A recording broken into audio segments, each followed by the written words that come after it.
Hey everybody, welcome back to Carmen's DIY Garage. Today we are back working on TDSR. That doesn't sound right, this 1997 Jeep TJ. And the reason we're here today looking at the temperature gauge is because my son said a couple weeks ago that the hot air wasn't really all that hot. I didn't really think much of it because, you know, it's a TJ, whatever. But then when I was driving it around the other day, temperature gauge was never getting away from this midpoint before 210, so temps staying low. It's a typical indication for a thermostat that's gone bad, and so I think I need to replace the thermostat. So the engine's been running just for a little bit, not quite up to operating temperature yet, but you can see it's not at the 210, that's for sure. So one thing I'm gonna go do and see if it really is a thermostat that's stuck open is something I saw on Jeep Solid, and that is to go look at the temperature of the two coolant hoses that go into the thermostat housing. So let me go show you that. So with the temperature as low as it is, this should be cold because this is going to the radiator. So there should be no fluid flowing to the radiator, but there should be hot fluid or warm fluid flowing through the heater core. So these should be different temperatures. But if I put my hand on this one, yep, it's warm. There's warm fluid going to the heater core. Put my hand here, it is the same warm temperature. It's not air temperature. It's definitely hotter than air temperature. There's warm fluid flowing through this radiator hose, and there shouldn't be. So that thermostat down in that housing has to be stuck open, so it's time to replace it. And of course, we've got screw clamps on here, so somebody's been in here before, but who knows what we're gonna find. But let's go ahead and take this apart and replace that thermostat. All right, so let's go ahead and get started on this. I've got the Jeep in the driveway, so it's at a slight incline, so the top of the radiator is at the highest point of the Jeep, so that'll come in handy when I need to burp the system at the end to get the air bubbles out. Engine is completely cooled off, and the action plan here should be pretty straightforward. There's two bolts on this housing. One's here, one is back down here, kind of, you can just see it right there. And the serpentine belt actually gets in the way a little bit. Some people are able to do it without removing the belt or loosening the belt. With this Jeep, I'm not taking any chances. So we'll go ahead and at least loosen the tension on the belt so I can get a good socket on that bolt. Two radiator hoses to remove, engine temperature sensor. The coolant temperature sensor is here, and then it should just come off in air quotes. I'm not going to drain the system first, so there will be some coolant coming out of the engine block and the hoses, but hopefully it's not all that much. This coolant sensor I think is good. I'll check it later. I'll show you how I do that. I do have a new one if I want to put it in, but I haven't decided yet if I'm going to replace it, even if it still shows good, or reuse it. But yeah, that's how it should go. I'm not really sure how easy it's going to be to break the torque on these bolts. I don't know. This housing looks really old. I am definitely going to replace this and the gasket between the housing and the engine. But my biggest worry is actually just breaking the torque on these two bolts without wrecking or stripping the bolt or breaking the bolt inside the engine, because that would obviously make for a much harder project.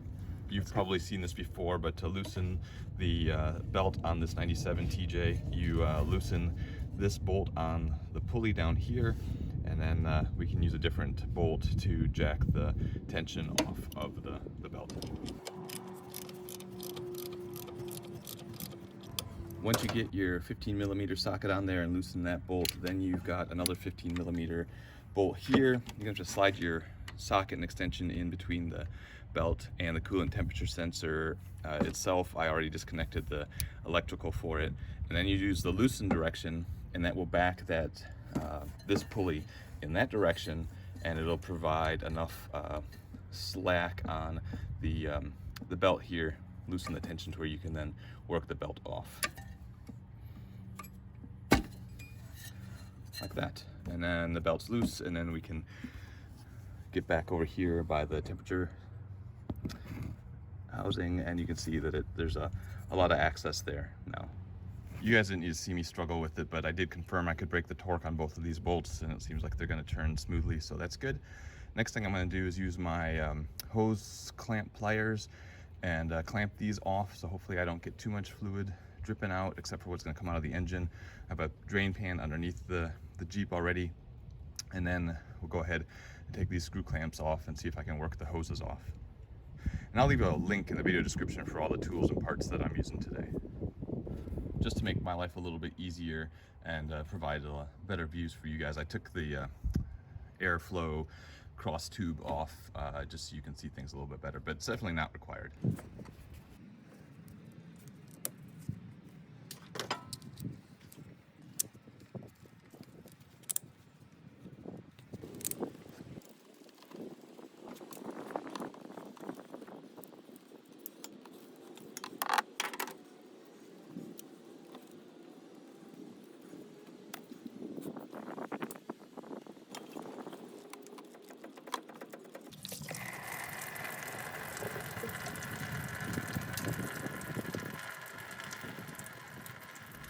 All right, so that's what it looks like when the block empties all of its coolant, but didn't have any coming out of the radiator or the heater core, so saved a little bit there.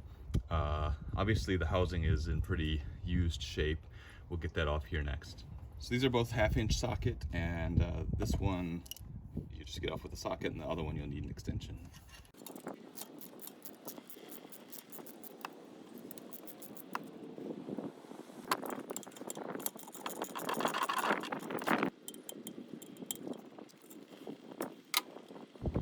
So the two bolts are obviously different lengths. The short one goes on the bottom, the long one goes on the top. And you can see, at least on the bottom one, the threads are pretty yucky. So I'm gonna definitely clean these up before I go and reuse this bolt. As coolant continues to drain out from the housing, now that those bolts are out and the seal's a little bit loose, it's probably a good point to do the environmentally friendly obligatory coolant, save the environment speech. Capture all your used fluid. It's not safe for animals and it's toxic, so make sure you capture it all, get it recycled. And you can see that mine is not neon green anymore, so maybe at some point in the future, but not today, I need to do an entire coolant flush, but I'm not going to worry about that right now. But save your coolant, save the environment. So next we'll go ahead and pull the housing off and see where all the coolant goes and how much comes out.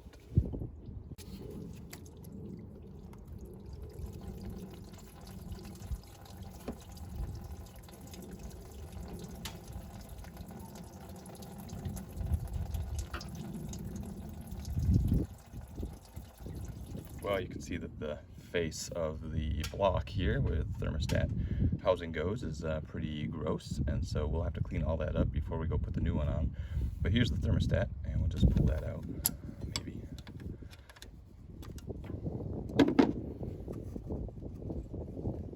Okay, it is stuck in there.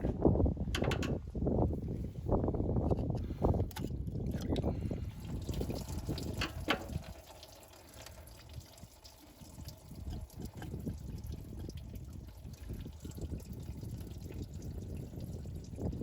So let's go ahead and compare old versus new. First, the housings.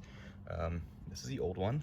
Obviously it's old, but there are all of these deposits here that I don't know what they are, but it's almost like rust. That's probably what it is rust caught up on that housing. So it's good that I'm going to replace it with this brand new housing. Also makes me think even more that I probably ought to do a coolant flush, because I don't know what else is inside the system. Although I did flush the heater core earlier, and I got a video on that too, and I didn't really see a lot of particulate coming out when I did that, so I don't really know how bad the system might be. But you can see the end of the temperature sensor is right there. But that's what the housing looks like. And these are the two thermostats, the new one and the old one. They're both 195, and you can see that on the end of these little poppets. They both say 195 on them, so it's the same part. And I thought when I pulled the old one out, it would be like stuck open or something, but it's not. So I don't know exactly how it's malfunctioning. Maybe I'll go throw it in some water later and heat it up and see at what temperature it is that it opens up. But I tested this one out last night, and it does open around 195 using a candy thermometer and some boiling water, or heated up water, and it does open around 195, so this will be a good thermostat. So I took the old temperature sensor out, and it's right here. I wanted to see if it had any thread locker or tape on it, and as far as I can tell, it did not. My plan is to not use any when I put the new one in. There's nothing in the service manual about putting anything on there, so we're gonna go with that route. And this used a 3/4 inch open-ended wrench to get it off of here. And of course, if I see leaks coming out of the sensor, then I'll put some thread sealant on there and reinstall it later. But to start with, we'll go without it. And at the end of this video, I'm going to show you how you can use a multimeter to see if your temperature sensor is actually working properly or not.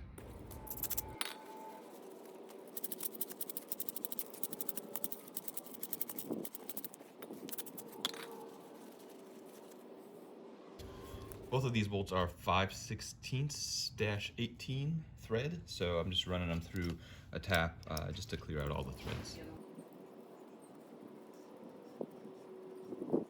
I have threaded the old coolant temperature sensor into the new housing, gotten that as tight as I could with it sitting on the ground. I'll put some final torque on it once it gets here on the engine. So next I'm going to go ahead and clean up the face of the block, get that all pristine so that I can put the new housing and the new thermostat on.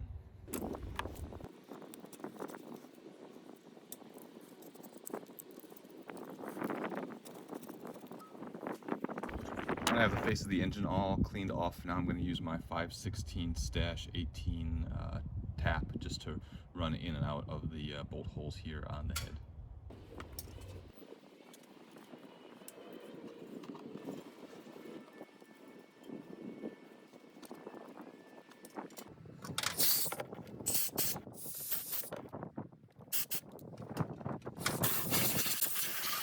And so now we can put everything back together. First is the thermostat, and the spring side goes into the engine. And this one, just like the factory one, does not have a bleed hole, so it doesn't really matter the orientation of up, and there's no arrows on either side pointing up. So we'll just put it in there. There is a small ledge on the front here of the engine, and so you need to make sure this fits inside that that space and it doesn't drop out when you go to install the housing and the gasket. So some folks online use a little bit of sealant to hold it in place. I'm going to try doing it without, but it just fits in there just like that.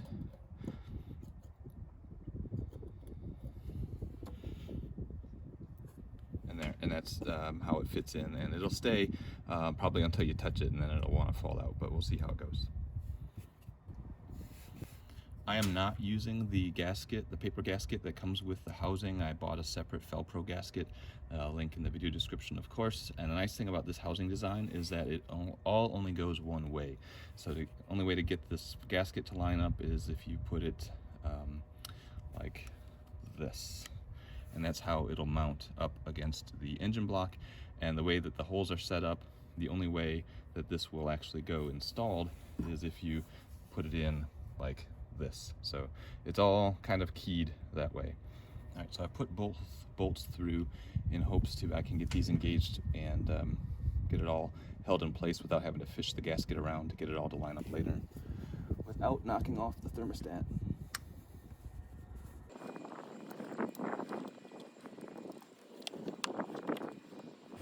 So that wasn't too bad actually. I just had to go slow to get it all stayed line up. And then the bottom bolt was a bit hard to get started with just my fingers, but I was able to use the socket and extension to get it going, and you know, go back and forth a little bit to get it all snugged up evenly. I'm going to put a ratchet on it to get it snug, and then it'll be torqued to 15 foot-pounds, which is 180 inch-pounds, both bolts.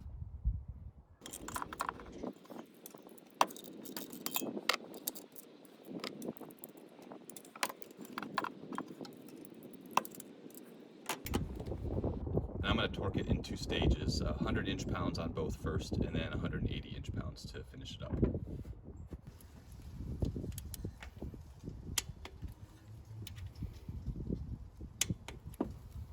Now that it's all torqued up, we'll go ahead and put the hoses back on and get those clamped down.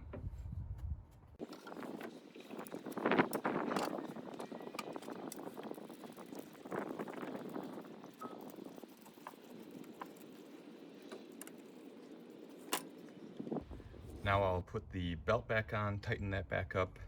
It's reverse of loosening it, and you want the belt tension to be pretty tight so that you really can't give it much of a wiggle That's how you know when to stop, and put the air box tube back on the engine, and we'll be able to start filling it up and getting the air out of it.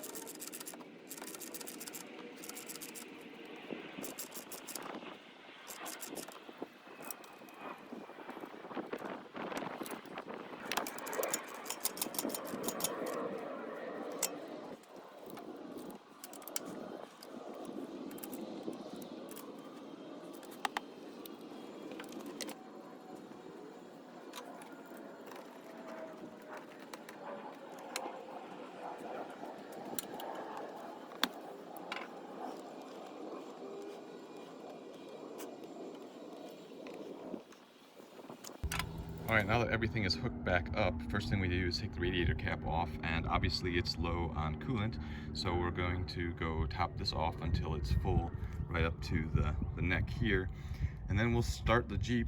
Well, first I'll go underneath and see if there's any fluid dripping, because if there's leaks, why bother going any further? But assuming there's no leaks, we'll start the Jeep, get the water to start flowing through the engine, and then hopefully the thermostat will open where it's supposed to, and we'll get good coolant flow. But we'll get to that in just a second. Let's top this off with some nice green coolant.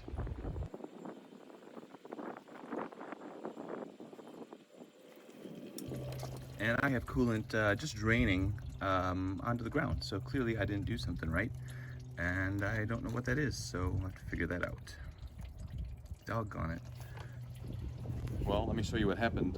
This Velcro gasket, I've always had good luck with Velcro, but this one, it just tore completely. The thermostat was still in the slot in the engine, but the gasket's just toast.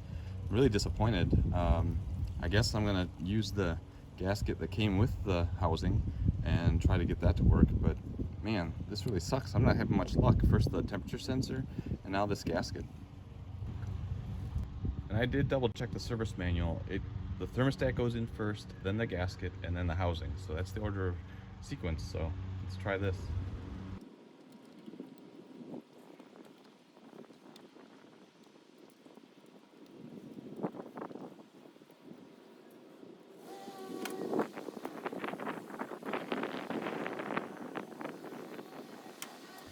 All right, I've put the second gasket on, tightened everything back up.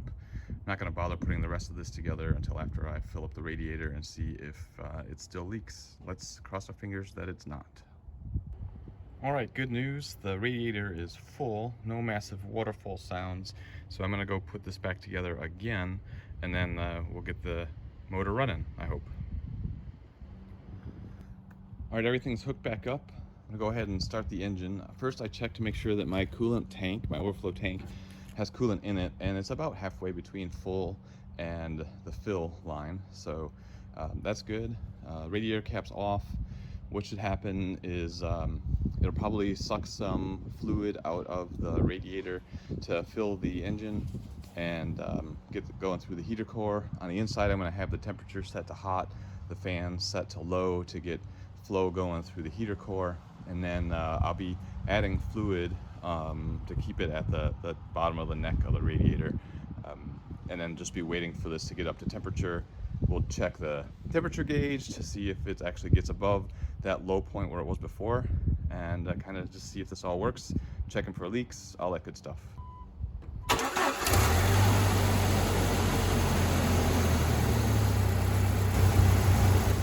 I'm also going to squeeze some of the radiator hoses, the top and the bottom, to try to push some air around to get it coming out. Really, you want to see bubbles coming out here at the radiator fill. That's getting your air out of your system. So the temperature gauge inside the Jeep is actually moving, so that means that we've got a good connection to the temperature sensor. That's great. And if I do the same test I did before with one hand on the upper radiator hose and one hand on the heater hose, the heater hose is actually warm right now and the upper radiator hose is still cold, which is great. It means that the thermostat's actually closed right now, which is what it should be.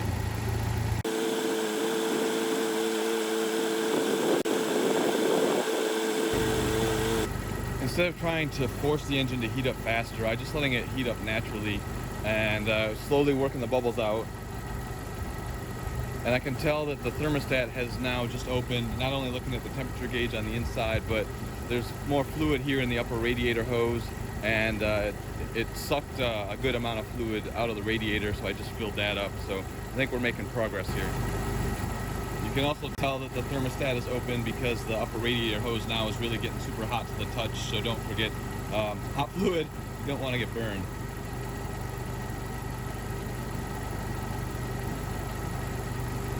And now squeezing this upper hose, it's solid, it's not squishy anymore, so I think it's pretty well fluid locked. I'm gonna go ahead and put the radiator cap on and let it run a little bit more.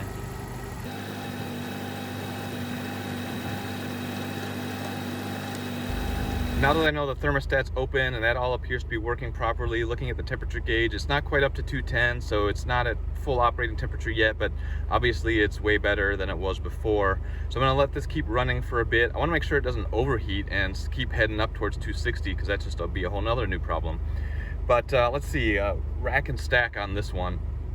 I ended up using probably a gallon of coolant to refill it, and part of that was my fault because I got too excited trying to make the engine heat up too fast, and that whole burping process sent a lot of fluid back out the radiator. I don't know why that happened, but just let it go naturally and you should be in good shape.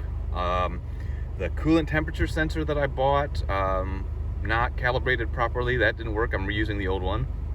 The Velcro gasket that I bought, that one tore. I don't know what's up with that. I'm not going to use that. I'm using the one that came with the housing. New housing is great. New thermostat appears to be great. And yeah, this job really wasn't that hard. I was really worried about the bolts not being able to come out, and that worked out okay.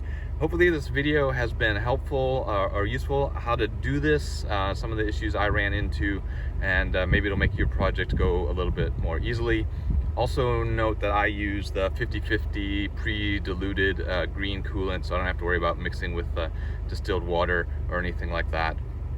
I'm gonna go run in the house and try to figure out what temperature this old thermostat was actually working at, and if that works out, I'll add that to the end of the video. Otherwise, thanks for watching. If you watched this far, give it a thumbs up if you like the video, subscribe to the channel. If you want to help me buy some new car parts, buymeacoffee.com link is in the video description. That would really be awesome. Otherwise, until the next video and next project, you guys take care. We'll see you next time.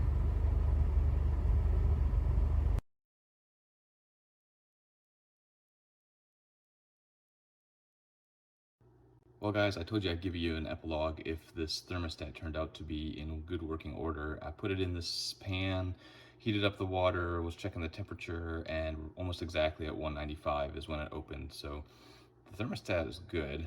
The Jeep was definitely not getting up to temperature. I don't know if the junk on the thermostat housing, the old one, with the gasket was the problem. Not really sure now, but anyway, Jeep is running at temperature now and is doing a lot better, so the work I did obviously fixed the problem. I'm just not sure if the problem was the thermostat or if it was something else, but either way, the video shows you how to replace the thermostat and the housing and the gasket, so hope it's been useful. Till the next weird thing I have to work on. Talk to you later.